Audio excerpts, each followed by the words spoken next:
d'aujourd'hui intitulé Histoires protégées d'Afrique. Nous sommes ici pour mettre en exergue les efforts de différentes organisations en Afrique. Donc voilà, je m'appelle Ama Achinkwa Asidou et je suis chargée de Zéro déchet et climat et je serai votre animatrice pour la session d'aujourd'hui aux côtés de ma co-animatrice Eman Mahfouz de Greenish Foundation. Elle est la responsable de projet.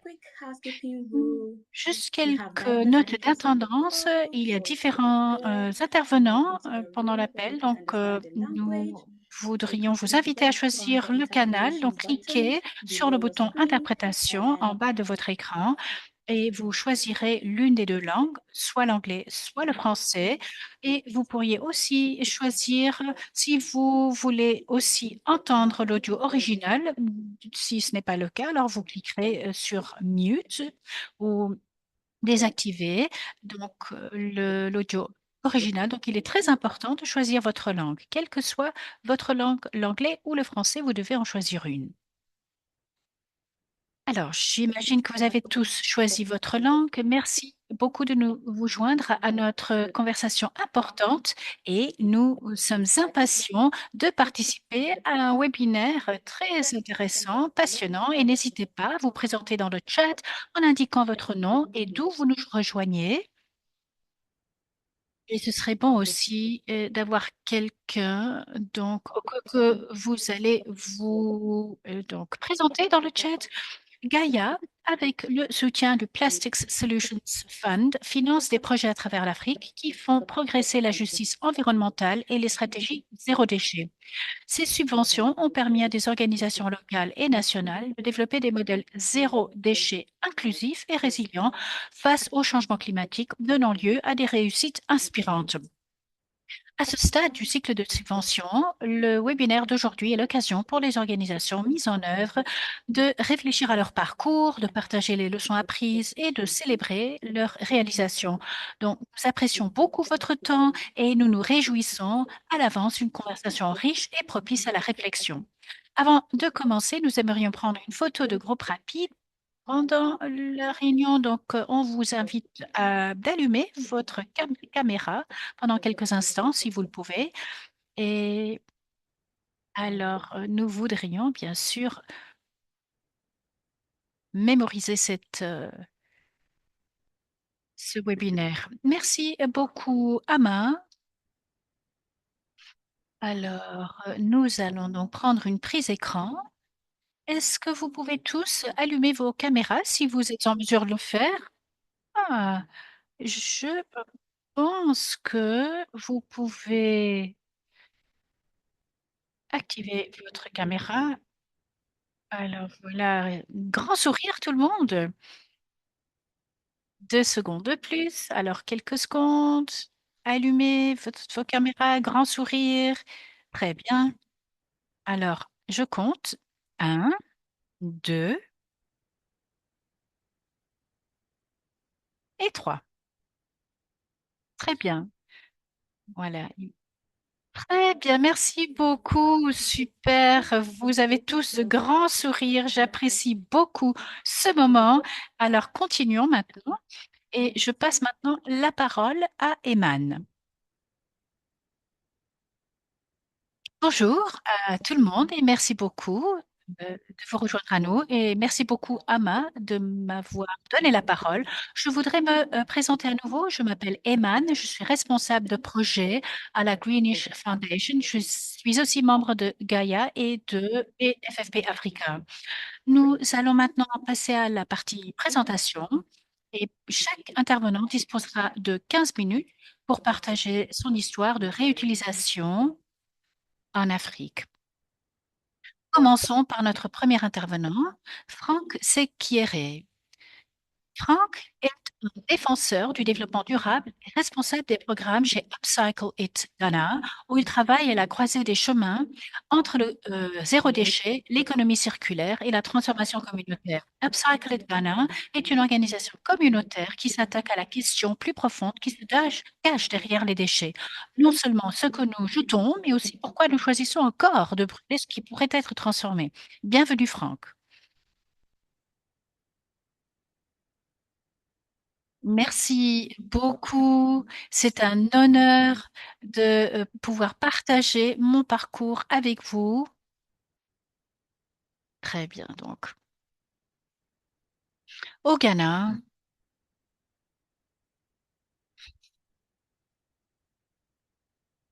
nos décharges ou nos déchets sont brûlés de manière générale. Et avant de commencer à vous présenter notre projet qui s'appelle Prevent the Smoke, donc prévenez la fumée, je voulais vous décrire l'odeur. Si vous passiez devant une décharge le long de notre lagon, dans les marchés, près des marchés, vous allez reconnaître l'odeur dont je vous parle. C'est une odeur épaisse, âcre et aussi, bien sûr, chimique. C'est un type d'odeur qui suit les enfants qui se rendent dans les écoles et en fait qui imprègne aussi les habits. Et pour beaucoup de communautés à Accra, cette odeur est tout simplement normale. Si vous trouvez cette odeur, alors c'est tout simplement un jour comme un autre, lundi, mercredi et autres. Alors pour nous, notre projet s'intitule Prévenez la fumée. Non seulement par la fumée est le seul problème, c'est parce que c'est ce que nous voyons. Lorsque tout a été fait, lorsqu'il n'y a pas eu de collecte de déchets, lorsqu'il n'y a pas eu de triage et pas de réutilisation, parce que la fumée, justement, c'est le dernier chapitre de toute cette histoire. Alors, je voudrais vous parler de notre intervention avec l'aide de Gaïa et la manière dont nos actions peuvent avoir un impact euh, et tout simplement aussi par la formation d'une jeune personne. Donc voilà, je voudrais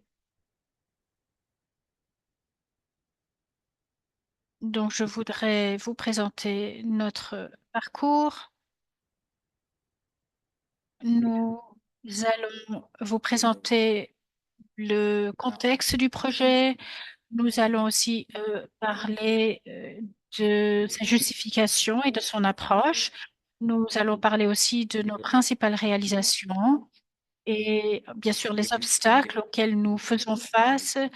Et nous allons également parler de nos principaux enseignements tirés qui nous permettent d'avancer pour mettre en œuvre des projets d'avenir.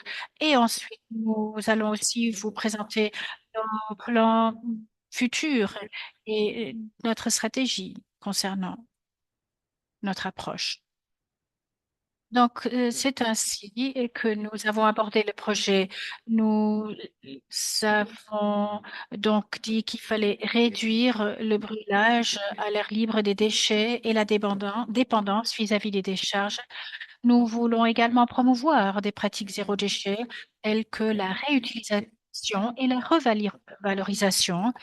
Il s'agit aussi de renforcer le leadership chez les jeunes et les communautés et promouvoir une consommation durable des plastiques et des textiles. Diapo suivante, s'il vous plaît.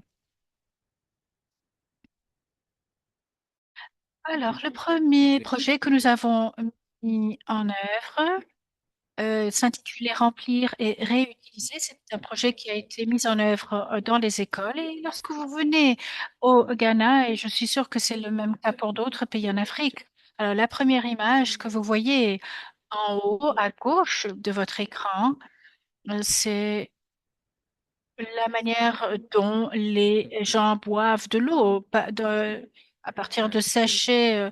en plastique à usage unique. Et donc, dans la deuxième image, alors vous voyez les déchets qui sont rejetés dans les cours d'eau. Donc, vous pouvez tout simplement imaginer un enfant qui est assis dans une salle de classe qui voudrait boire de l'eau. Alors, elle prendrait un sachet d'eau dans son sac et puis, en fait, c'est toujours le plastique à usage unique. Ou irait vers un vendeur pour acheter cette eau. Et sans réfléchir, elle jette tout simplement le plastique par terre. C'est quelque chose de normal. Ce n'est pas quelque chose auquel les gens réfléchissent parce que de toute façon, tout le monde le fait. Les parents le font, les communautés le font également. Donc, avec cette initiative Remplir et réutiliser, on voulait changer les comportements dans les écoles. Donc, nous sommes allés dans les écoles pour essayer de les former, de les sensibiliser par rapport aux besoins de réutiliser et de remplir plutôt. Alors, nous avons fait un don de bouteilles réutilisables pour chaque enfant à l'école. Et nous avons nous avons également mis en place des centres de remplissage pour promouvoir cette idée de remplissage et de réutilisation. Et l'impact a été énorme. Diapo suivante, s'il vous plaît. Voilà, diapo suivante. Très bien, merci. Alors, les jeunes, en fait, le problème du plastique chez nous, c'est la question aussi des déchets textiles, des textiles qui sont déversés toutes les semaines dans notre pays. Le Ghana représente le plus grand marché d'habits seconde main. Environ 50 millions d'articles arrivent au Ghana les semaines. Et ces articles, même avant de commencer de les distribuer, en fait, représentent des déchets et qui sont soit enfouis ou brûlés. Et que se passe-t-il en fait avec ces habits? Et c'est que ces textiles sont déversés dans notre environnement. Donc, sur la première photo, en fait, c'est une crise qui s'est vous voyez, donc c'est un marché en 2022 où tous les textiles arrivaient et tout ce marché a pris feu et tous les articles euh, ont été réduits en cendres. Donc vous voyez là les membres de la communauté qui sont encore à la recherche euh, de leurs articles précieux dans les cendres. Mais bien sûr, c'est les interventions donc, que nous avons mis en œuvre, ACRA, pardon, est une initiative de réception d'habits et parce que sinon les textiles arrivent dans les décharges ou dans les cours d'eau, les rivières, donc on les réutilise, on en fait des chaussures, donc et où on en fait des sacs, par exemple, et on encourage également l'échange. Par exemple, s'il y a des vêtements que vous ne souhaitez plus porter, alors vous pouvez faire un échange, donc un clothes swap. C'est une initiative que nous avons également créée pour promouvoir donc la réutilisation. On a également fait donc donner des vêtements dans des centres ou à des centres de réhabilitation ou à des personnes moins favorisées. Alors, il est aussi important que de renforcer les capacités et de former les gens pour qu'ils puissent également contribuer à ces initiatives, à ces principales activités en matière de réutilisation des déchets, pardon, des textiles et des vêtements. Donc, on a regroupé les jeunes, nous les avons formés à la réutilisation, à la revalorisation des produits ou des articles, non seulement pour protéger l'environnement, mais aussi pour leur permettre d'avoir des moyens d'existence. et les gens comprennent maintenant comment la revalorisation peut être bénéfique pour eux. Ils savent comment revaloriser ou recycler des articles. Diapo suivante, s'il vous plaît.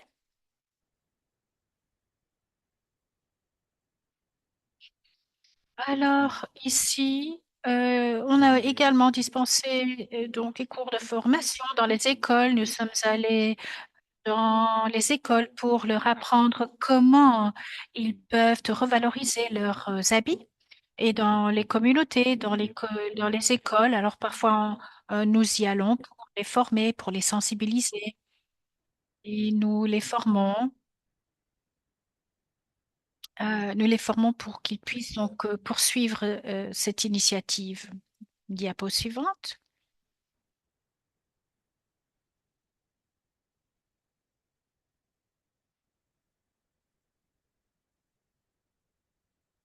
L'initiative a également fait appel à la création, à la créativité, et nous avons donc récupéré les matériaux. Alors nous les prenons pour aller dans les communautés, pour organiser aussi des séances de nettoyage dans les communautés, faire le tri, récupérer les déchets pour remédier aux problèmes. Et nous avons également mis en place un concours artistique où les élèves peuvent participer à un concours qui leur a permis justement d'utiliser les déchets ou les produits euh, recyclés et revalorisés pour en faire de l'art et que ce produit n'est pas uniquement considéré comme un déchet. Donc voici une autre initiative que nous avions mise en place. Vous voyez sur la quatrième photo, vous pouvez voir en fait l'ampleur du problème, tous les sacs qui se trouvent dans les égouts et aussi sur les plages. Donc en fait, euh, la pollution plastique est extrêmement nuisible pour notre environnement et pour nos cours d'eau et les plages. Diapo suivante, voilà. Ok, donc là ici je vous ai présenté quelques photos et récits. Donc je voudrais aussi vous parler de quelques chiffres pour vous montrer ce que nous avons fait. Donc nous avons distribué 200 bouteilles réutilisables aux élèves, ce qui a permis de réduire le recours aux sachets d'eau. Nous avons également installé 20 distributeurs d'eau dans les écoles afin d'encourager la culture du réapprovisionnement. Nous avons formé 50 femmes et jeunes aux techniques pratiques du zéro déchet dans le cadre du programme éco-innovation, et cela permet aux femmes et jeunes d'avoir des compétences qui peuvent servir au renforcement des moyens d'existence. Nous avons collecté environ 3500 kilogrammes de textiles, euh, ce qui a pu éviter la pollution des déchets dans les décharges, et ceci a aussi évité l'incinération. Diapo suivante, s'il vous plaît.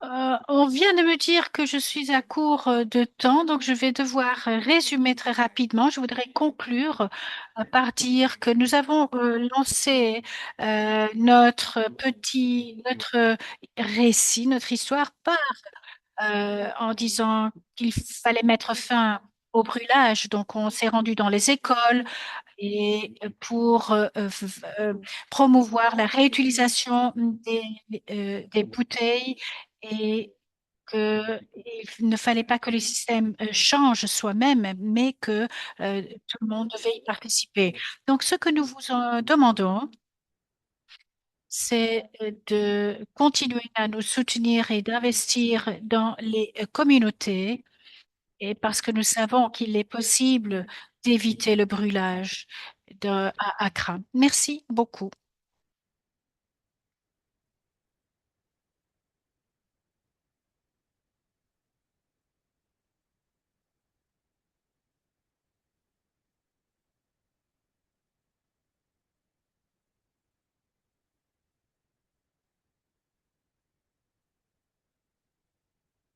Merci beaucoup, Franck.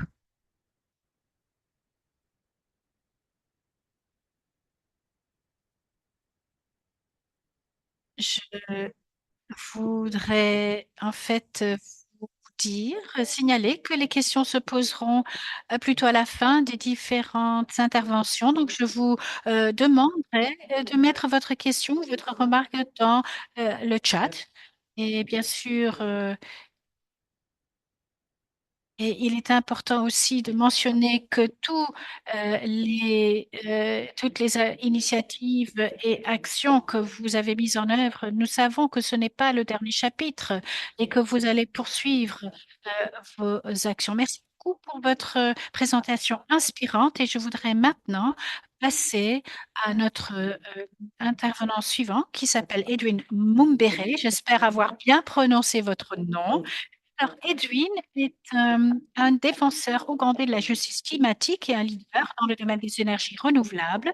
Il occupe le poste de directeur du Centre for Citizens Conserving Environment and Management. Il travaille à la croisée de l'autonomisation des communautés, de la gouvernance environnementale et de l'accès aux énergies propres en défendant des solutions locales qui placent les communautés les plus isolées au cœur du développement. Nous nous réjouissons également d'écouter Edwin et on vous passe désormais la parole.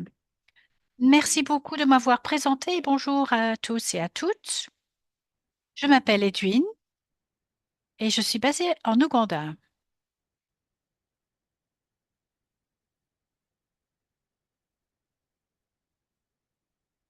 Merci.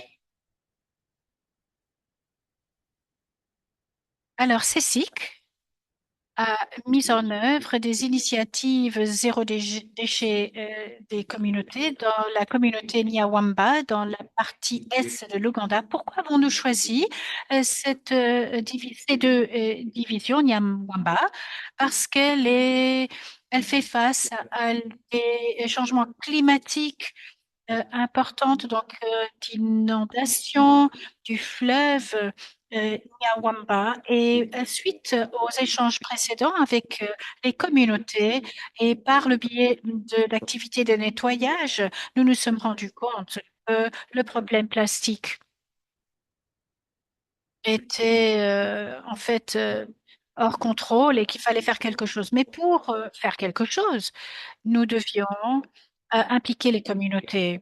Et cela veut dire que nous avons lancé cette initiative Zéro déchet. Nous avons échangé, impliqué, participé avec 300 membres de la communauté, étant donné que l'Ouganda générait environ 600 tonnes de déchets quotidiennement. Donc, c'était un gros problème, non seulement pour les communautés, mais aussi pour notre pays. Diapo suivante, s'il vous plaît. Merci. Avant de lancer le projet, les communautés faisaient face à un très grand problème de déchets et surtout les déchets plastiques. Et pour travailler là-dessus, nous avons créé 10 groupes communautaires qui vivent à proximité des points chauds pour que nous puissions les former à la gestion des déchets et à la gestion des déchets à la source, c'est-à-dire dans les ménages, parce qu'on s'est rendu compte aussi que les ménages sont les principaux pollueurs ou les principaux générateurs de déchets. Et donc, il fallait créer, et on a dû créer ces 10 groupes. On les a répartis à nouveau en deux groupes. Le premier qui se concentrait sur les déchets organiques, alors que l'autre était axé sur les déchets plastiques. Nous les avons répartis parce qu'on s'était rendu compte qu'on pouvait créer beaucoup plus d'emplois grâce à cette création et aussi pour assurer la durabilité du projet. Donc, ceux qui ont travaillé avec les déchets organiques, on leur a appris comment faire le recyclage, la production de d'engrais organiques et de pesticides organiques qui pouvaient utiliser par la suite dans le secteur agricole. Donc, on les a mis en contact avec les organisations agricoles pour vendre. Et puis bon, le deuxième groupe qui travaillait sur les déchets plastiques. Alors, en fait, on a identifié d'où venait le plastique et on s'est rendu compte que le plastique venait des marchés. Parce que tout le monde se rend au marché pour faire les emplettes et puis tout l'emballage en Ouganda se fait en plastique et on s'est rendu dans les marchés. Ce sont- Donc on a pris cette occasion. En fait, il y avait des groupes co- communautaires, pardon, qui justement ont compris que l'emballage en plastique n'est pas vraiment donc positif et qu'il y a d'autres options. Et nous leur avons également montré qu'on peut réutiliser les plastiques qui sont et disponibles et qu'on peut les recycler. Une seconde vie en quelque sorte. Donc, on a formé les jeunes à l'art. Donc, les plastiques qui ont été déchargés dans les petits points de décharge. Et nous avons également travailler également avec les points de remplissage d'eau, aussi les bouteilles en plastique qui peuvent être remplies et prennent de entre 10 à 20 litres d'eau. Donc, pour nous permettre de créer une culture respectueuse de l'environnement aussi et de la réutilisation du plastique. Alors, nous avons travaillé avec la commune qui a accepté de nous donner un point d'accès à l'eau dans le marché où les vendeurs, les clients peuvent, donc les enfants, etc., peuvent se rendre pour remplir les bouteilles et prendre de l'eau à ce point d'eau, ce qui a réduit la quantité de plastique déversé, donc en fait déchargé. Et on a pu constater que la bouteille d'eau qui aurait été jetée, en fait, est maintenant gardée et on a pu travailler sur l'attitude des gens, on les a sensibilisés et on a pu changer les comportements. C'est donc pour leur montrer aussi que tout était possible en se penchant sur la réutilisation. Alors, diapo suivant. Donc, comme je vous l'ai dit aussi, nous avons donc travaillé avec les communautés parce qu'on a estimé que les communautés doivent s'approprier du projet. Et pour assurer la durabilité du projet, la communauté doit être impliquée, mais surtout les femmes et les jeunes, parce que ce sont justement eux les femmes et les jeunes qui contribuent jusqu'à 70% de la population ougandaise. Donc, si on pouvait travailler avec ces groupes-là, alors on a estimé que le projet pouvait avancer.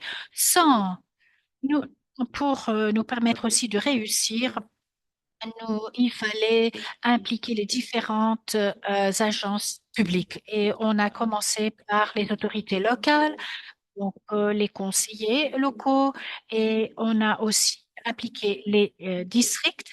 Et grâce à nos échanges continus, alors ils ont soutenu notre projet et, par exemple, il y a eu une coopération nationale également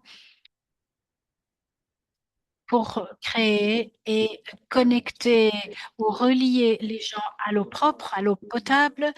Et on a également travaillé avec la division sanitaire de la municipalité pour nous aider à mettre en valeur notre projet. Nous sommes également liés à différentes agences locales et nous- il y a de plus en plus d'autorités locales ou d'agences nationales qui souhaitent collaborer avec nous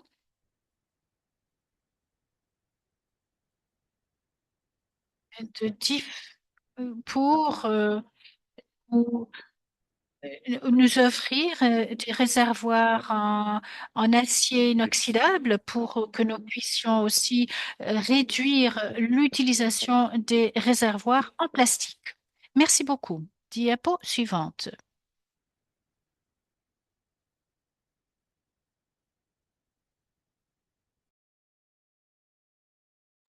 Alors, cette diapo montre comment les solutions zéro déchet donc, ont opéré sur le terrain. Alors, premièrement, nous avons formé les communautés sur le tri des déchets et les techniques de compostage. Alors, nous voulions donc également atteindre la plus grande majorité de la population, donc en mobilisant les jeunes, les femmes et les vendeurs dans les marchés. Et ensuite, l'innovation. Donc, nous avons introduit des systèmes de réutilisation et de remplissage directement dans les marchés locaux. Et ceci après donc le soutien du gouvernement de l'Ouganda.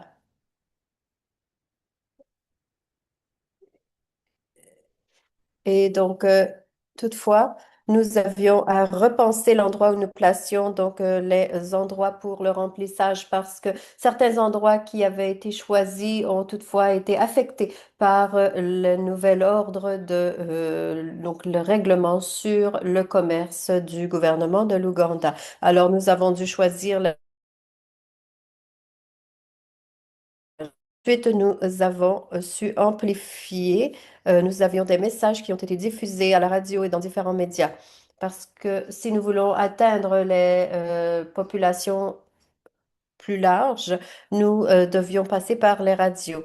Alors, nous avons également travaillé avec les autorités locales et nous avons observé qu'ils recevaient 1 heure par semaine dans la radio de leur choix afin de parler à la population. Alors, nous avons donc tiré profit de cette possibilité. Nous avons donc reçu 3 heures et c'était donc 3 heures sur 3 mois, donc à la même station radio. Ceci nous a aidé à augmenter la portée de notre initiative et cela nous a permis également de pouvoir parler des bénéfices. Également, il y a plusieurs communautés qui souhaitaient donc mettre en place ces initiatives et les mettre à échelle dans leur communauté. Alors voici. Les mécaniques donc quotidiennes de la révolution du remplissage. Alors, vous voyez donc les clients qui adoptent cette habitude donc en apportant leur propre contenant réutilisable. Et je dois dire d'ailleurs que c'est un service qui est gratuit, qui a été fait en- grâce au soutien donc d'une agence au en Ouganda. Et vous voyez que nous avons donc ces contenant. Les vendeurs, donc, viennent, utilisent des bouteilles de plastique, les remplissent et nous avons réalisé que ceci permettait vraiment de réduire le gaspillage et l'usage de plastique. Et nous avons observé donc justement une diminution de 50% dans certains ménages grâce donc à cette réutilisation et au compostage dans les foyers. Et ceci est possible également grâce à la mise à échelle qui a été rendue possible grâce à la sensibilisation et ces projets dans les marchés. Maintenant, nous réfléchissons à la manière dont ils peuvent justement présenter leurs produits de manière environnementale et comment emballer les produits avec des emballages environnementaux, écologiques. Alors, il y a une société qui justement se spécialise dans les emballages écologiques et nous cherchons à voir comment travailler avec eux. Et alors, comment est-ce que nous mesurons le changement dans les divisions de Nyambwamba et les divisions centrales? Alors, nous avons différents aspects. Premièrement, par donc justement le remplissage actif. Également, nous voyons une réduction dans les déchets plastiques et autres types de déchets dans les décharges.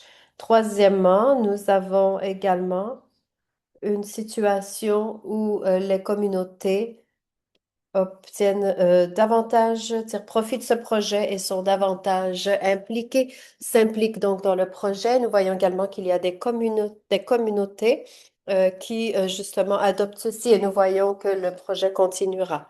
Nous voyons également donc une loi locale qui donc permettra de justement permettre la ségrégation, le tri des déchets et la municipalité éventuellement fournira des camions pour la collecte. Alors, la photo montre les deux groupes à propos desquels j'ai parlé. Alors, vous voyez les femmes qui travaillent donc à la gestion des déchets organiques et vous voyez ensuite les jeunes qui travaillent avec le projet sur les plastiques. Alors, le plastique que vous voyez, c'est justement ce type de plastique qui avait été donc jeté dans les décharges et qui ne pouvait pas être réutilisé euh, pour justement être rempli. Alors, c'était quelque chose donc qui était endommagé. Alors nous avons réfléchi à une manière de réutiliser ce plastique et comme vous le voyez, c'est utilisé par donc justement des jeunes qui en font des œuvres d'art.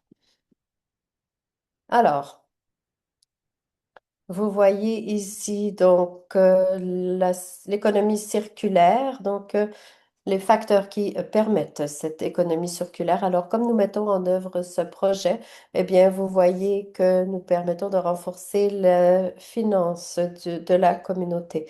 Alors, nous nous sommes penchés sur les questions de la gestion des déchets, l'autonomisation économique et l'action climatique. Alors, voici une des divisions où il y a des inondations presque à chaque mois de mai.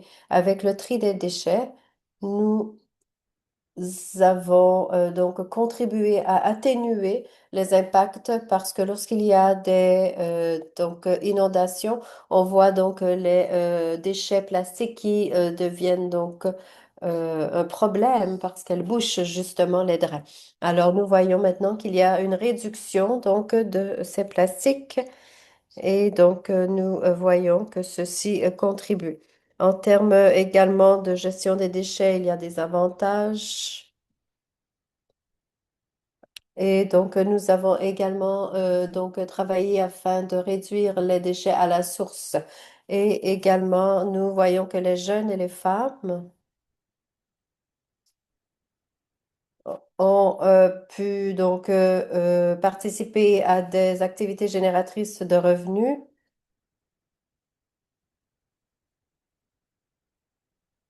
Et donc, nous avons justement différents produits qui sont donc créés à partir des déchets plastiques, comme vous l'avez vu sur la photo.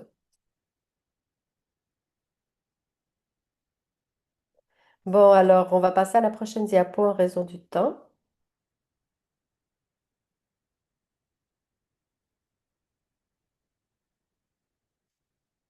Alors, en résumé, nous avons pu démontrer que les communautés peuvent mener des transformations environnementales par le biais de révolutions pratiques. Et nous avons plus de 300 membres qui sont impliqués dans différentes campagnes de nettoyage et également des groupes de personnes qui sont impliquées dans les initiatives de remplissage. Nous avons soit 100% donc de femmes et de jeunes qui ont été formés dans ces deux divisions spécifiques et également des ménages qui ont été formés. Merci. Merci beaucoup, beaucoup, Edwin. C'est très intéressant. Vous avez parlé vraiment de la sensibilisation à l'action, donc qui apporte vrai changement. et nous voyons que cela donc implique beaucoup de travail. Vous avez travaillé très fort à votre présentation également et nous vous remercions donc pour votre présentation très inspirante. Alors, nous allons passer à au prochain intervenant. Il s'agira d'Omar. Alors, il va parler en français. Si vous n'avez pas encore activé l'interprétation, s'il vous plaît, faites-le maintenant. Omar est donc le coordonnateur des activités chez Adansonia.Green. Et il est titulaire d'une licence en géomatique, urbanisme et développement urbain et il a étudié la géographie. Et il est certifié en suivi, évaluation de projet, design thinking et gestion des déchets. Et il occupe le poste de coordonnateur des activités chez Andonsonia.Green depuis 2024. Alors, sur ce, nous vous souhaitons la bienvenue, Omar. Bonjour à tous. Merci beaucoup, Iman.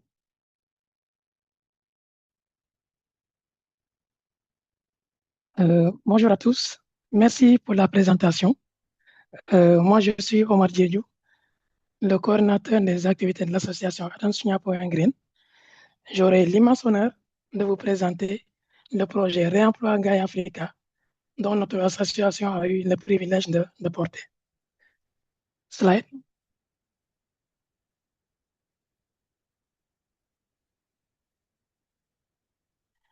Du coup, ma présentation s'articule sur ces 8 points.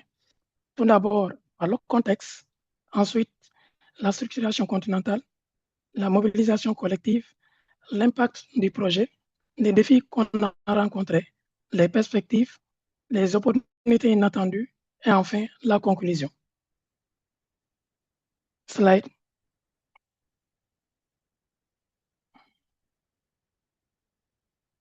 Merci. En Afrique, la quantité de déchets ne cesse d'augmenter. L'Afrique subsaharienne génère déjà environ 174 millions de tonnes de déchets solides municipaux chaque année, selon la Banque mondiale et d'autres sources récentes. Avec l'urbanisation rapide et la croissance démographique, ce volume pourrait tripler d'ici 2050, pourrait atteindre plus de 516 millions de tonnes de déchets.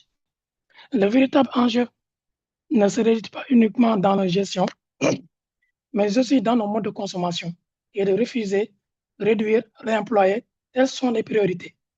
Déjà présent dans nos pratiques quotidiennes, le réemploi peut devenir un levier structurant, porteur d'opportunités pour les communautés les plus vulnérables. C'est à cet effet, nous avons fait le choix de le rendre plus visible, partagé, organisé. Slide.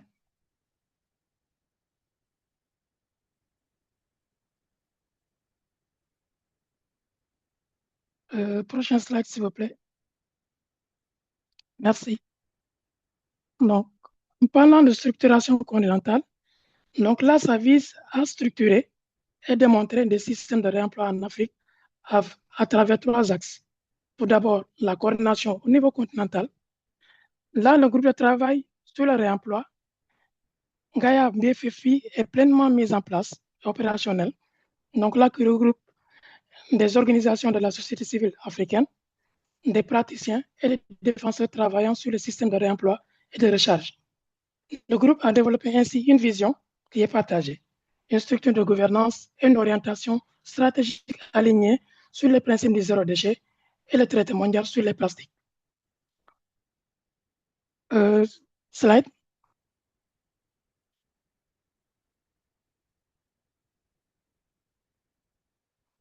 Si vous avez des idées ou bien des idées de projets portant sur le réemploi, n'hésitez pas à nous contacter sur WhatsApp, sur ce numéro, aussi par mail.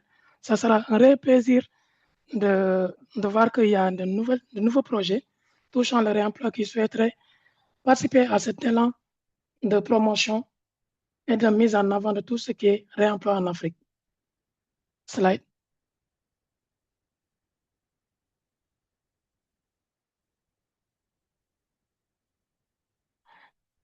Le deuxième point là, ça touche sur la sensibilisation et la mobilisation. Là, le groupe de travail a coordonné plusieurs campagnes africaines, renforçant la visibilité du réemploi. D'autres on peut citer World Refill Day, on a eu à le faire le 16 juin 2025, Black Friday Heroes Campaign le 29 novembre 2025 et enfin Refuse Single Use Day le 6 janvier 2026. Du coup, ces campagnes nous ont permis de toucher un large public et de renforcer la cohésion entre les organisations africaines. Slide.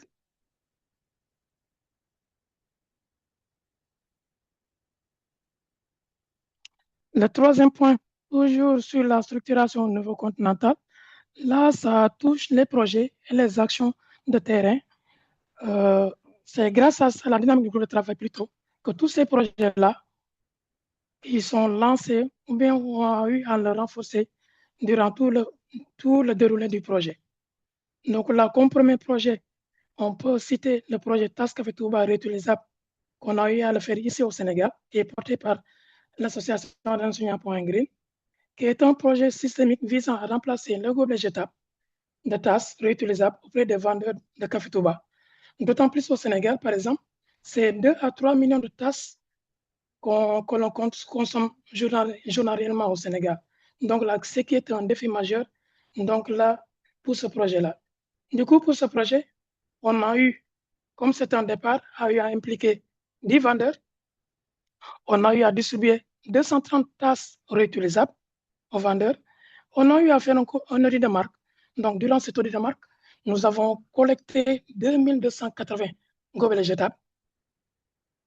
Et en termes d'impact de ce projet qui touche deux volets, sur le volet environnemental et sur le volet économique, sur le volet environnemental, par exemple, ce projet a su permettre d'éviter que 15 000 gobelets jetables soient retrouvés dans la nature.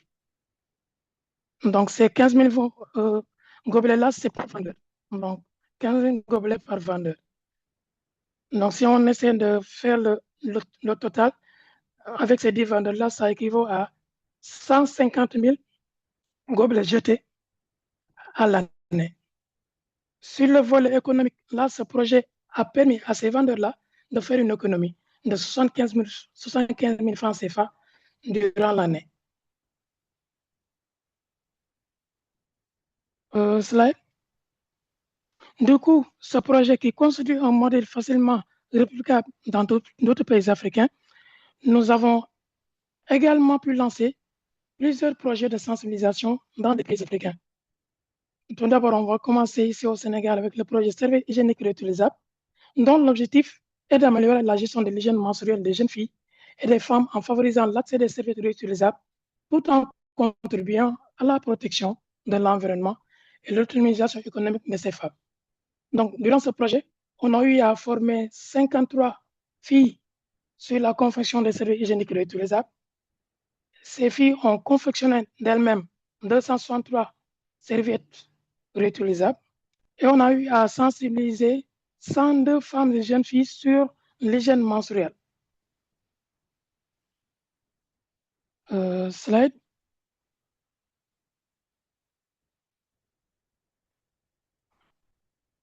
Ce projet, en même temps, soutenu des initiatives dans d'autres pays africains, en commençant, on peut citer Upcycle de Ghana avec Franck, déjà qui a fait une très belle présentation de ce projet-là.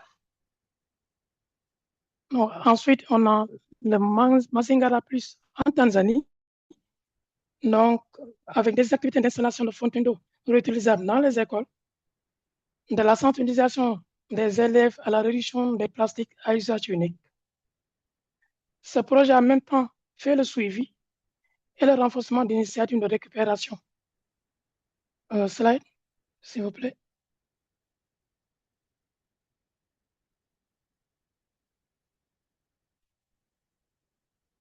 Slide, vous m'entendez?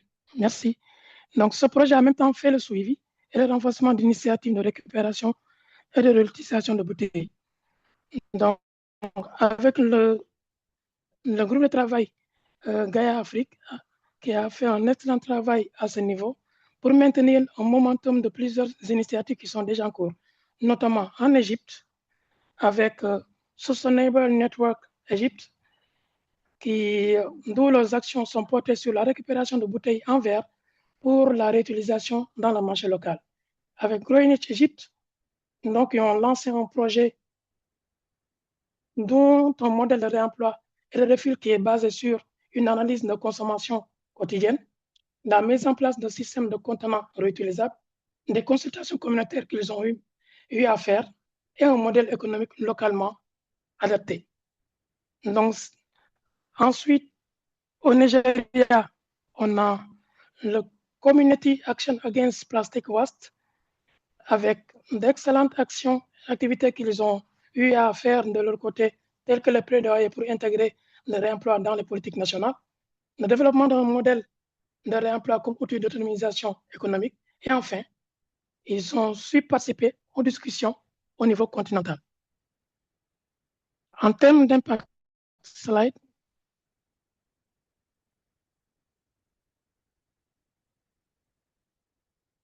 en termes d'impact sur ce projet, donc là, le projet a eu un impact positif dans sa globalité.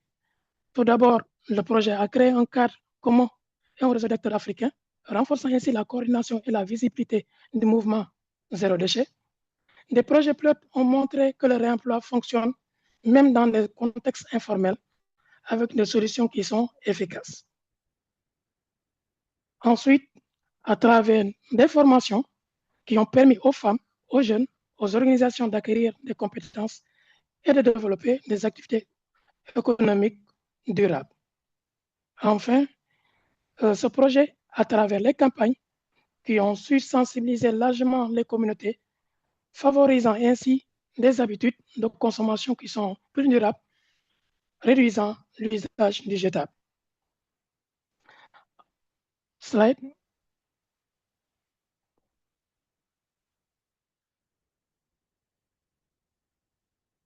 Sur ce projet aussi, on a rencontré pas mal de défis au cours de sa mise en œuvre.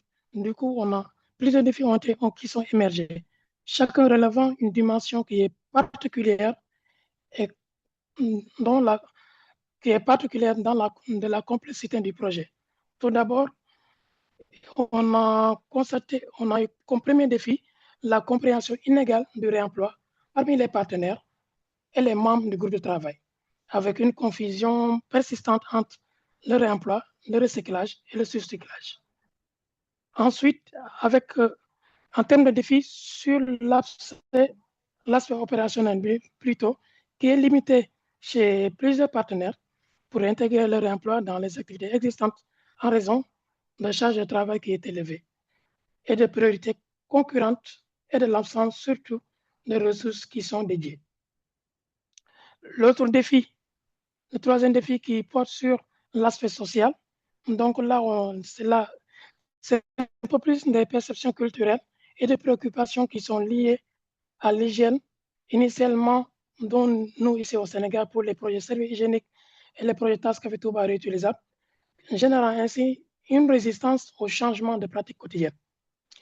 Et le dernier défi qu'on a rencontré sur ce projet, c'est l'ensemble de normes au niveau national qui devait régulariser la qualité et l'utilisation des produits réutilisables, du coup qui a limité la reconnaissance formelle et l'adoption à grande échelle.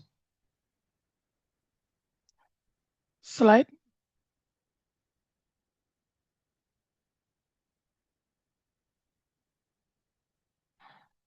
Pour les perspectives, là, c'est l'avenir du projet s'annonce riche en opportunités. Du coup, la priorité sera d'élargir les projets pilotes afin qu'ils s'implantent dans davantage de villes et de pays africains, permettant ainsi de tester les solutions dans des contextes qui sont variés. En parallèle, il faudra mettre en place des systèmes de lavage et de logistique efficaces pour assurer la qualité et l'hygiène des produits réutilisables. Sur le plan institutionnel, l'accent sera mis sur le renforcement des cadres réglementaires et la création de normes claires indispensables pour instaurer la confiance et donner une légitimité au réemploi. Enfin, une étape clé consistera à encourager l'émergence d'entrepreneurs africains dans ce domaine afin de stimuler l'innovation locale et bâtir un écosystème qui est durable et dynamique. Slide. .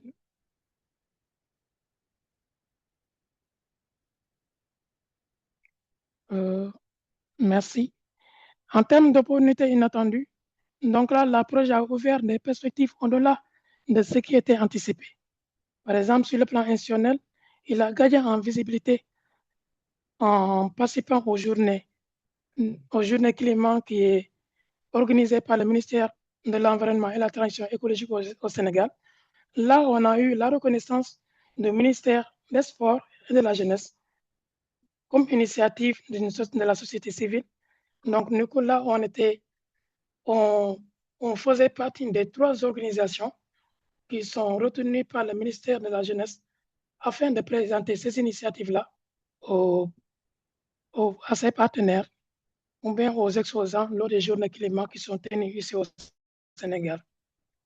Dans le domaine éducatif, l'intérêt a manifesté l'intérêt manifesté du coup, par les écoles et les universités pour intégrer leur réemploi dans le programme témoigne d'une volonté de former les générations futures à ces pratiques qui sont durables. À l'échelle locale, autour de notre bureau, ici au Sénégal, plus précisément à Mermoz, une dynamique communautaire s'est installée grâce aux collectes et actions de sensibilisation hebdomadaires que nous faisons. Cette mobilisation s'est étendue aux prestataires de services, aux traiteurs et aux vendeurs de café qui se sont engagés avec nous dans cette démarche. Et enfin, les premiers pas vers la normalisation et la certification des produits réutilisables marquent une avancée décisive, ouvrant la voie à une reconnaissance officielle et une adoption plus large. Donc, là, ce sont les opportunités inattendues. Et en termes de conclusion, slide.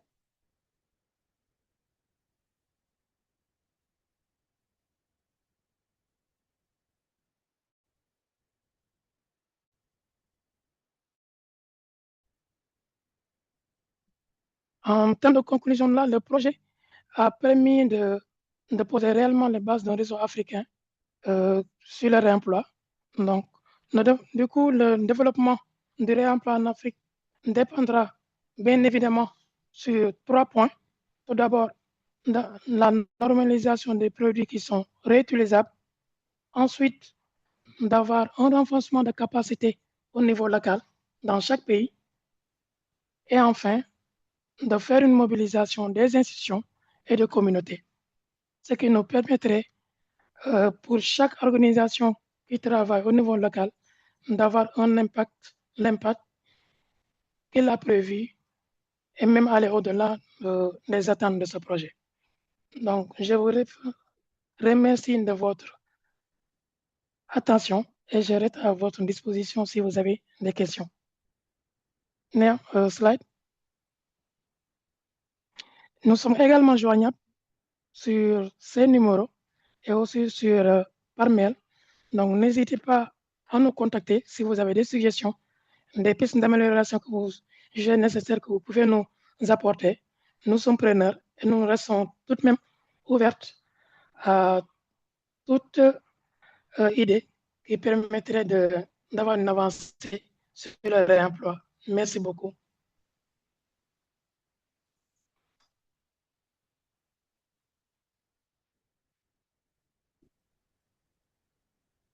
Merci Omar. Il a mentionné des choses très intéressantes, effectivement, que l'intégration des initiatives permet de transformer l'économie locale également.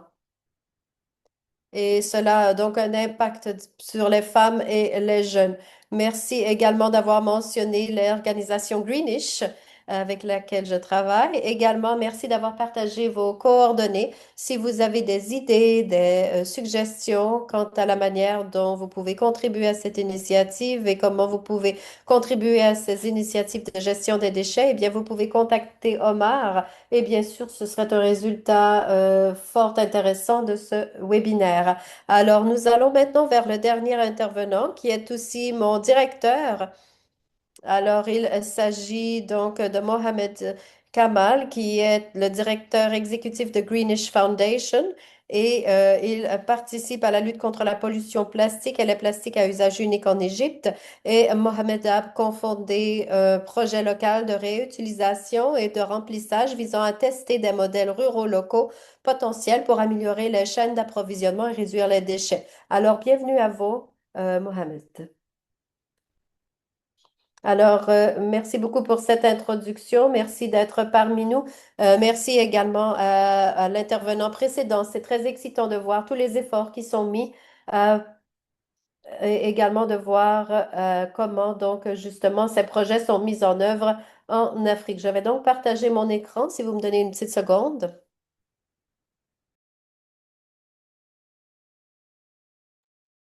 En fait, mon intervention est peut-être un peu plus confuse. Je n'espère pas vous perdre entre-temps, mais je vais essayer de vous expliquer en quoi consistait notre projet, ce qu'on avait pu réaliser et ce qu'on n'avait pas pu réaliser. Mais avant donc de commencer, je vous fais une petite introduction. Donc, c'était une collaboration entre différents acteurs et ça s'appelle Darb Aid. C'est une traduction directe. En fait, Darb, c'est une voix et Eid a différentes significations. Donc, c'est une fête, une célébration, mais cela veut dire aussi répétition. Donc, en tant qu'organisation, Greenish, et avec quelques autres parties prenantes, nous avons travaillé dans un village depuis 7 ans maintenant. Et ceci a commencé au départ euh, où il y avait un projet communautaire qui avait nous contacté parce qu'ils avaient un gros problème de déchets solides. Et le problème, euh, c'est une très belle localisation ou emplacement parce qu'il y a des éléments historiques, mais il y avait une accumulation des déchets solides qui se trouvaient dans différentes zones du village. Et notre définition est différente, bien sûr, mais un village dans le contexte rural peut représenter 50 000 personnes et là, il s'agit de 40 à 50. euh, donc, il y avait une grande accumulation de déchets. Il y avait aussi des fuites. Cela allait dans les canaux et les canaux d'irrigation, etc., sur ce que vous voyez sur la photo de droite. Et depuis quelques années, en fait, au début, on a fait de la recherche, on a produit un rapport, fait une étude pour nous permettre de comprendre la situation sur le terrain. Alors, juste une seconde.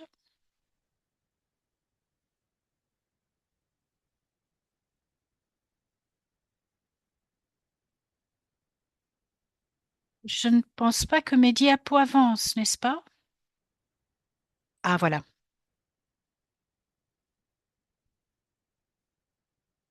Alors, je reviens en arrière.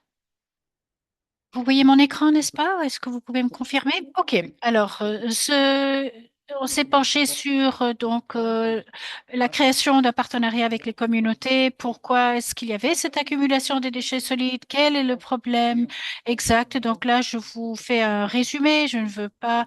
Vous pouvez consulter le rapport. Il est disponible publiquement. Je pense que l'avoir déjà partagé une fois précédente, mais je peux aussi mettre un lien dans la boîte à commentaires. Donc, c'est un rapport assez ancien, mais dans le rapport, nous avons pu cartographier et comprendre la manière comme de l'accumulation dont donc, les déchets accumulent et aussi les fuites. On a fait une étude de caractérisation des déchets avec les communautés. On a aussi fait un échantillonnage pour identifier les zones où il y avait des problèmes et où le secteur informel opère. Mais à ce moment-là, alors on était considérés comme des gens qui venaient de l'extérieur, qui venaient faire une étude. Et l'une des observations de notre étude à l'époque, c'est qu'il n'y avait aucun moyen pour avoir une transformation communautaire importante sans avoir de rapport avec les communautés. Donc c'est ce que nous avons fait pendant quelques années. Et à partir de 2021, 2022, 23, 24. Alors, on a renforcé les relations communautaires, on a mené des ateliers, des événements. Donc, on a lancé un autre projet en 2024. Et c'était un projet financé par l'Union européenne pour résoudre et cartographier avec les communautés une solution aux problèmes liés aux déchets solides. Et maintenant, il y a beaucoup de résultats intéressants. Et cet exercice était bien sûr un projet différent à celui de Greenish, mais il nous a permis de reconnaître la situation sur le terrain. Donc, à partir de 2025, on a commencé à se rendre compte qu'il y avait une excellente opportunité ici parce que la partie plastique est la partie la plus importante des déchets et qui ne trouvaient pas de moyens de collecte. Et pour revenir juste rapidement en arrière, alors on a constaté aussi que sur les 12% de ces déchets plastiques, 80% étaient des sacs en plastique. Donc en fait, il n'y avait pas vraiment de bouteilles en PET au départ, hein. Donc, il s'agissait aussi d'emballage ou de plastique à usage à unique. Et c'était le problème primordial et auquel il faut trouver une solution. Et à partir de ces observations qui étaient donc éclairées par des données probantes, il fallait essayer d'éliminer ce problème. Il fallait quand même piloter quelque chose pour savoir comment on pouvait remplacer le plastique de manière pratique dans un contexte rural. Dans une zone rurale, on est beaucoup plus isolé par rapport à une zone urbaine. Donc la première activité était une collaboration était un exercice de cartographie pour voir comment le village était réparti. Donc, vous voyez ici des échantillons. La carte de gauche vous montre où se situent les activités commerciales, hein. Donc, vous avez la carte entière du village. Et sur la droite, vous avez l'état des routes actuelles et la proximité des bâtiments. Les routes sont importantes parce que lorsque je vous explique le modèle, il s'agissait justement de la viabilité des routes pour la réutilisation des déchets. Et ces cartes nous ont donné d'excellentes données. Malheureusement, le conseil était sous pression, donc il n'avait jamais fait ce genre d'exercice. Et les activités humaines qui ont lieu dans le village aussi. Donc, une partie de cet exercice portait sur la cartographie des activités formelles. Et cette carte nous a donné une référence pour activer notre projet pilote. Et lorsque nous avons lancé le projet, ça fait plus d'un an et demi maintenant, nous avons fait préparé un scénario de base où nous avons cartographié tous les produits que les gens achètent. Et ceci a été fait par le biais d'ateliers avec les communautés locales et aussi par la collecte de données et de questionnaires. Donc, nous les avons cartographiés selon différents niveaux. Donc, des projets ou des produits plutôt qu'on peut éliminer. Alors que le troisième niveau était celui où il y avait soit un contexte politique ou qu'il était beaucoup plus compliqué à changer la situation. Donc, par exemple, le pain, bien sûr, c'est l'origine ou plutôt la source d'utilisation de plastique à usage unique principal chez nous ou dans ce village, c'est un produit subventionné par l'État. Donc, nous ne pouvions pas réellement intervenir dans cette chaîne d'approvisionnement parce qu'il n'y a aucun secteur qui agit directement dans et on n'était pas encore prêt à échanger avec le gouvernement à l'époque. Et bien sûr, l'abolition du plastique doit venir du gouvernement. Ensuite, il s'agissait des fruits et des légumes. Au départ, on hésitait à travailler sur les produits à courte. Donc, nous n'avons pas de frigo, donc on ne pouvait pas vraiment faire avancer ce projet. Nous ne savons pas non plus la fréquence de l'achat ou des achats des gens des légumes. Et en fait, nous avons commencé facilement. On a pris donc les produits de première catégorie, faciles à stocker, que les gens achètent tous les mois. Et puis, on a validé cela auprès des communautés. Donc, on a fait une liste des hypothèses. Donc, voici les hypothèses qui a été revue 4 fois sur l'année. Et jusqu'à présent, justement, elle est restée la même. Et c'est ce que nous avons produit sur le temps, suite à ce qui se passe sur les terrains et concernant les comportements d'achat. Alors, pour nous, notre idée a changé de manière significative. Donc, qu'il y aurait une équipe ou peut-être un commerce ou peut-être une coopérative communautaire qui a un back-end où il y aura une équipe qui gère une petite chaîne d'approvisionnement, une chaîne, et puis après un système de données. Et puis il faudrait aussi avoir un accord entre nous en tant que groupe et les gens qui vivent dans les communautés. Et le front-end, c'est les ménages qui ont besoin de produits tous les jours et l'achat bien sûr, se font tous les jours au sein du village. Et ce qu'on ferait, c'est de leur donner des tricycles pour leur fournir ces produits et pourraient les remplir dans des conteneurs. Et au cours de la semaine, ils peuvent téléphoner par téléphone ou bien sûr, et puis ou envoyer un SMS. Et ce serait un abonnement payé, mais vraiment à très bas coût. Il n'y aurait pas du tout de marge significative. Donc l'idée, la grande idée, c'était la grande idée au départ, hein. La justification de cette idée, c'est sous forme de cône, si vous voulez. Donc, au départ, c'est que il faut réduire l'utilisation de plastique à usage unique parce qu'il y a des fuites dans la communauté et dans l'environnement. Donc, dans ce cas-là, on pourrait réduire l'accumulation des déchets plastiques. Et là, on pourrait aussi améliorer les chaînes d'approvisionnement locales. On pourrait améliorer aussi les options d'achat et cela pourrait à sa suite soutenir l'économie locale tout en améliorant les conditions de vie de manière générale. Donc en fait, ce cône devrait améliorer la situation des villes, n'est-ce pas, où il devait y avoir une diminution des déchets. Alors, au départ, j'ai dit, n'est-ce pas, qu'on avait travaillé à Sharm el-Sheikh à cause de la situation de déchets. Mais ce que vous voyez ici maintenant, ce qui s'est passé, alors, à gauche, en 2020, c'était la situation pré-développement par la communauté même, et puis au centre, il y a donc la communauté qui a enlevé les déchets accumulés en 2020 aussi. Et en fait, le conseil local ou le gouvernement donne ou prévoit aussi des points de déchets, mais en fait, il y en a trop peu. Et puis, à droite, vous voyez une mosquée et voilà, c'est une zone très active et aussi des écoles. Il est très dangereux d'avoir des enfants, comme vous le voyez. Il y a des enfants qui passent devant les décharges, devant ces déchets qui sont brûlés. Il y a beaucoup de fuites. Il y a aussi l'exposition aux produits lisibles. Donc, pour la communauté, c'est le problème le plus visible. Et lorsqu'on vient parler en fait de réutilisation, bon, il y avait très peu de soutien. Il y avait un intérêt, oui, mais pas beaucoup de mobilisation. Et il continuait à dire qu'il y avait trois problèmes primaires et qu'il voulait nous en tant que groupe d'organisations et de parties prenantes, à faire une différence, de prioriser ces trois éléments et ajouter la réutilisation en même temps. Donc, il s'agissait d'éducation ou la formation parce qu'elle est très mauvaise. Les écoles sont surchargées.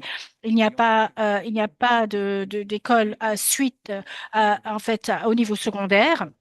Et ceci était un problème. Et deux, c'était en fait les eaux usées, parce que le réseau des eaux usées ne fonctionne pas très bien. Et troisième problème, c'est les déchets solides. Et comme vous le voyez, c'est pas, c'est une photo normalisée, c'est vrai, mais donc la communauté nous a demandé de travailler avec elle. Et si nous aidez à résoudre ces problèmes, alors on pourrait vous soutenir pour le réusage des produits. Donc, on s'est penché sur les options de valorisation, pardon, pour essayer de résoudre ce problème de réaccumulation ou d'accumulation de déchets. Alors, on a commencé à collaborer avec l'autre projet, projet plutôt pour avoir un projet pilote pour résoudre le problème de déchets en créant un outil euh, ou plutôt un lieu qui pourrait aider un genre de kiosque qui sert à réceptionner les déchets et travailler aussi avec les collecteurs de déchets.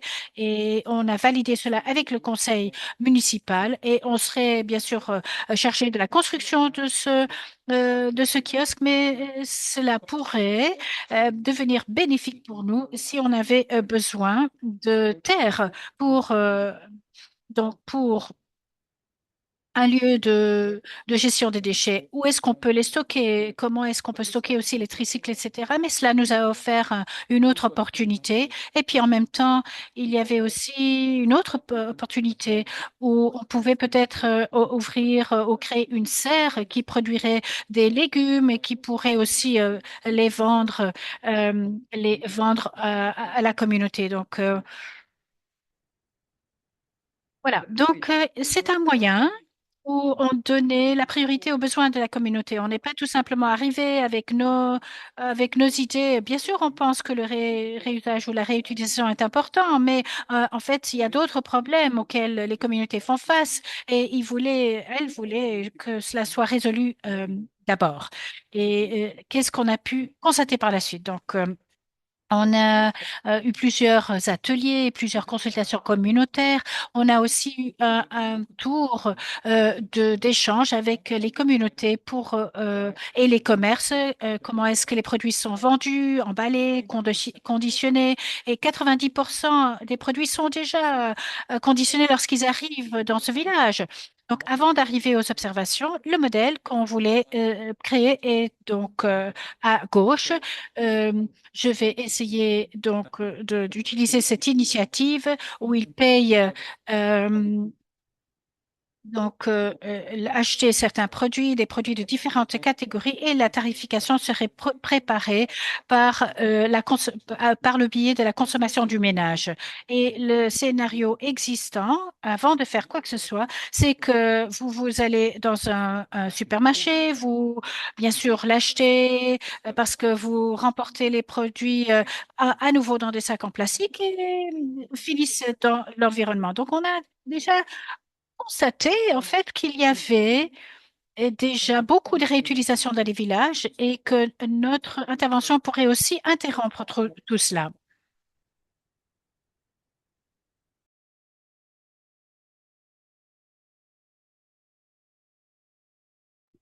Alors, ces magasins en Égypte vendent des épices, des médicaments et des herbes. Ils vendent également des parfums.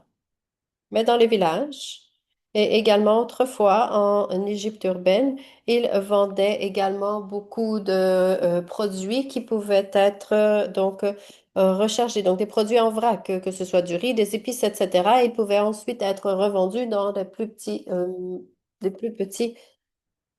marché. Alors, ils vendent toujours des herbes et des épices et autres produits en vrac, comme vous le voyez, mais toutefois, ils ont changé leur manière de faire. Ils disent qu'ils ne peuvent pas donc offrir la même marge de profit que les supermarchés.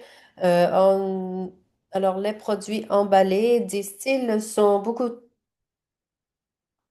trop bon marché. Nous ne pouvons pas faire concurrence. Alors, ils ne cherchent pas à être un supermarché. Ils veulent être un endroit où vous pouvez obtenir des produits uniques.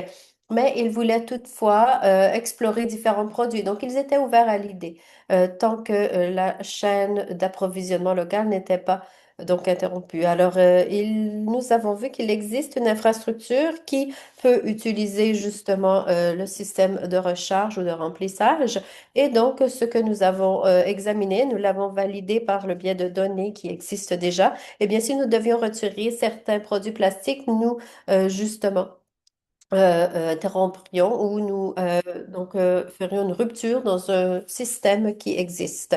Alors, nous pensons que nous n'étions pas en fait conscients de la manière dont les deux aspects, le formel et l'informel, étaient dépendants. Alors, ce que nous avons vu sur une base mensuelle, au moins de 3 à 4 fois, il y a un collecteur de déchets qui va donc à tous les marchands et ils séparent donc les régions du village. Ils font la collecte des déchets et ils échangent également des emballages réutilisables et différents produits et donc ils les échangent. Alors, entre autres, les ménages leur donnent leurs déchets et cela en fait en sorte qu'ils trient leurs déchets. Et donc, lorsqu'ils retournent leurs déchets de la sorte, ils obtiennent des produits d'emballage propre. Alors, nous voyons qu'il n'y a pas de, justement, euh, problème de gaspillage du plastique. Alors, comment est-ce que le collecteur fait son argent? Eh bien, il retourne ses produits vers les centres de recyclage. Alors, ce collecteur de déchets collecte davantage d'articles.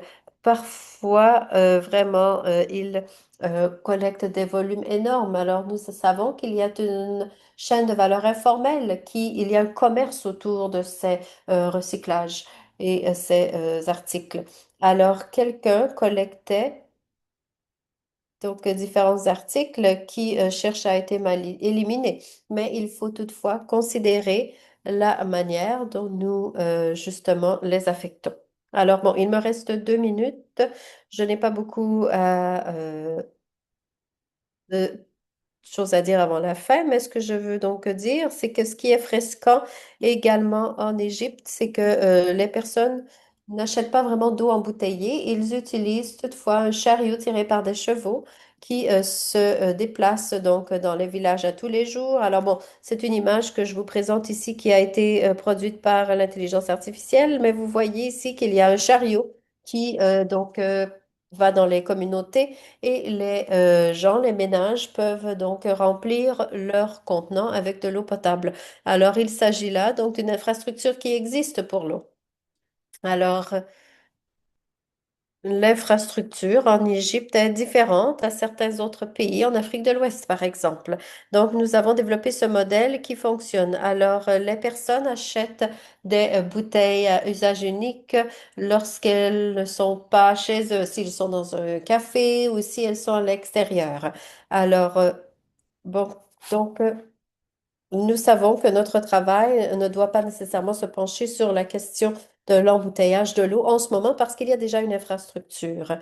Mais par exemple, c'est justement peut-être de soutenir ces initiatives, peut-être avoir une chaîne de valeur. Bon, alors notre modèle vous cherchait à être décentralisé. Nous voulions aller vers les ménages.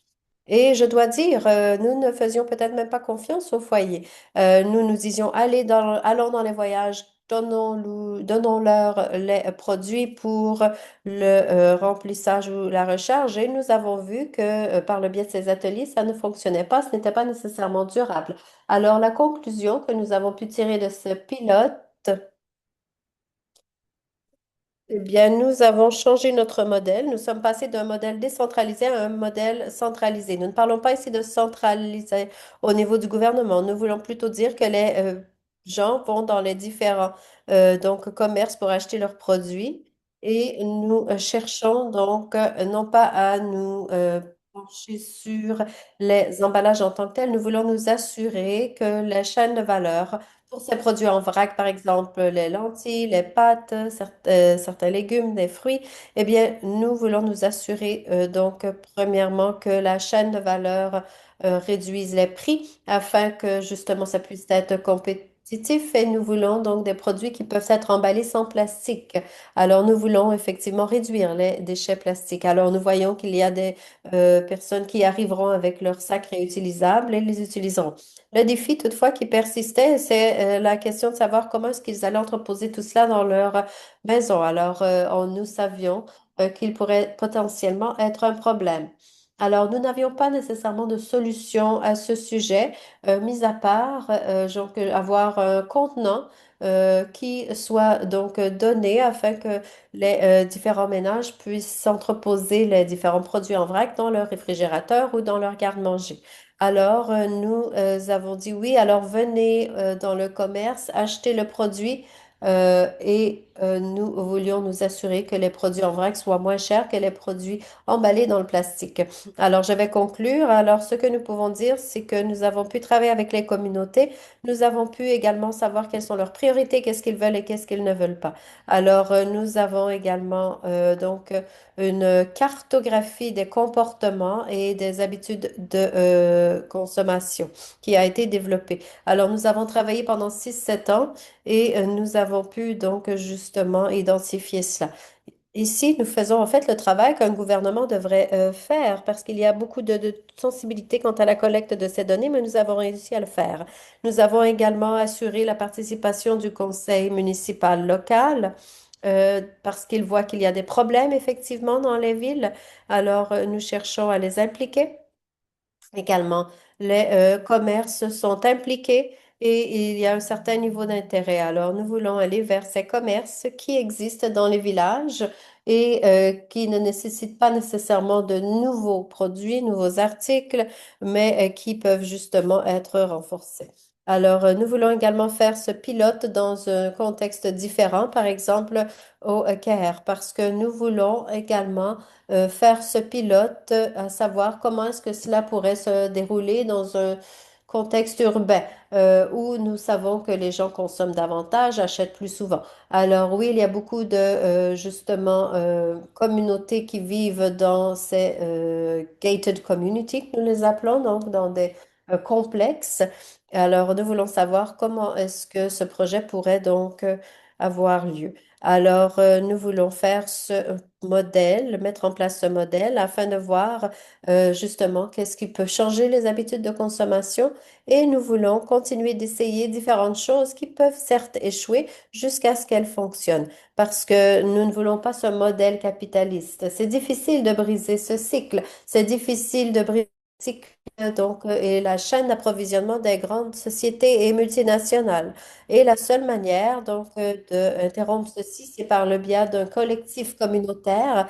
Et nous voulons effectivement la contribution et l'appropriation des communautés. Nous pensons donc qu'un modèle centralisé pourra fonctionner où nous nous penchons spécifiquement sur les commerces. Nous voulons que ces commerces soient donc utilisés par les communautés et nous voulons changer les comportements et habitudes de consommation des communautés et donc changer l'emballage et donc tout ce qui en découle. Alors, merci beaucoup pour votre attention.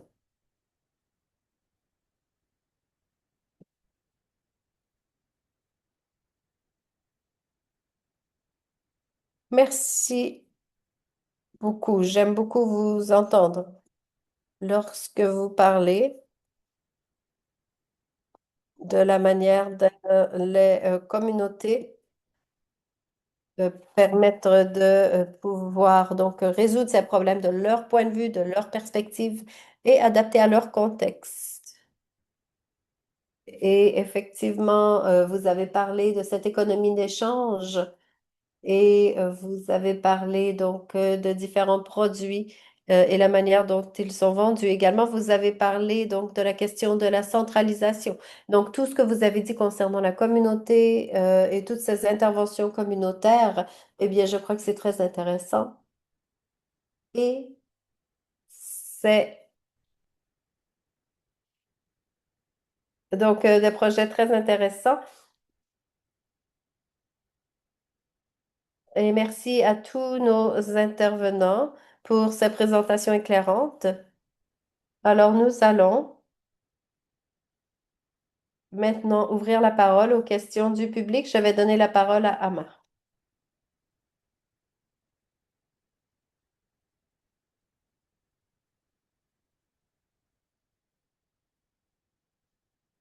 Alors, merci beaucoup. Alors, nous avons entendu différents projets en Afrique. Alors, nous sommes un peu à la dernière minute. Si vous avez votre question, vous pouvez lever la main, vous pouvez l'écrire dans le chat.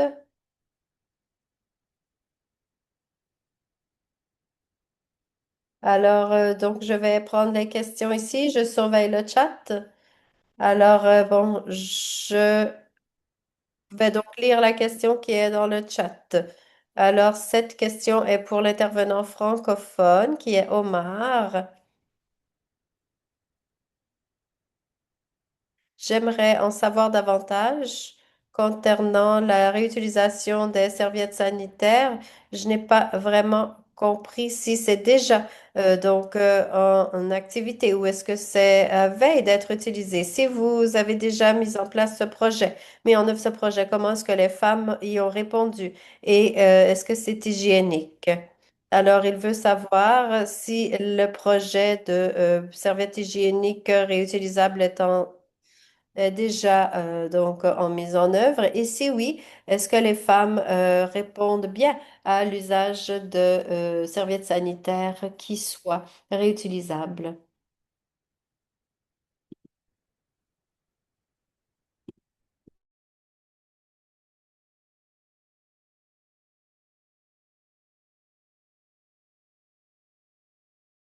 Bonjour à tous. Vous m'entendez? Ok, Oui, nous merci. vous Merci entendons. beaucoup, Armand, pour la question.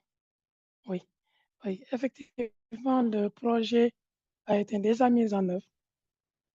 Donc, pour ce projet-là, on a eu à le faire ici au Sénégal. Donc, c'est un projet qui a été une belle réussite de notre côté. Euh, les femmes dans leur intégralité ont bien accueilli le projet, qui a été une première. Et par rapport à la deuxième question, est-ce que vous pouvez le répéter, s'il vous plaît?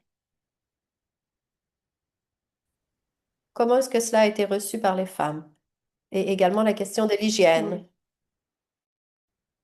Alors, la première question, c'est est-ce que ça a ok. déjà été mis en œuvre? Ensuite, est-ce que c'est hygiénique? Oui, merci beaucoup.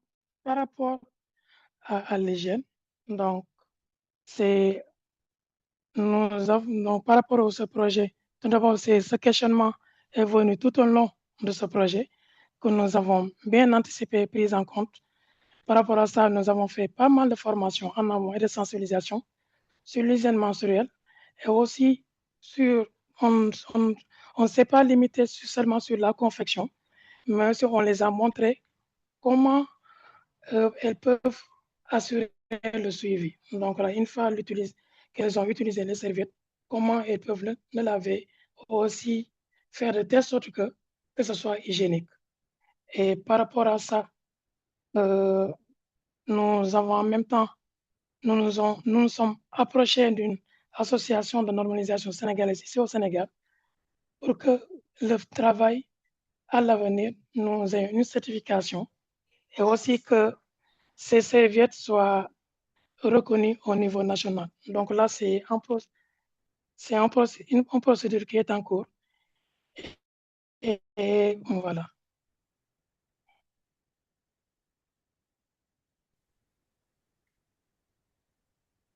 Merci, Omar.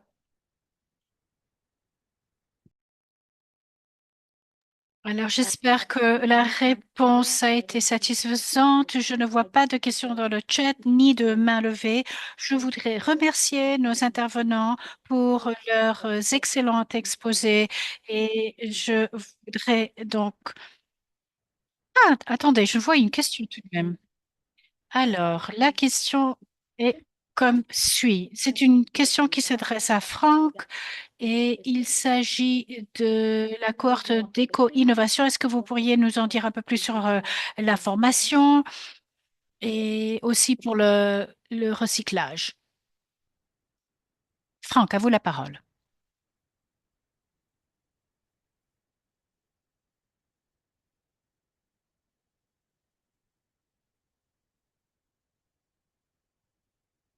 Pour...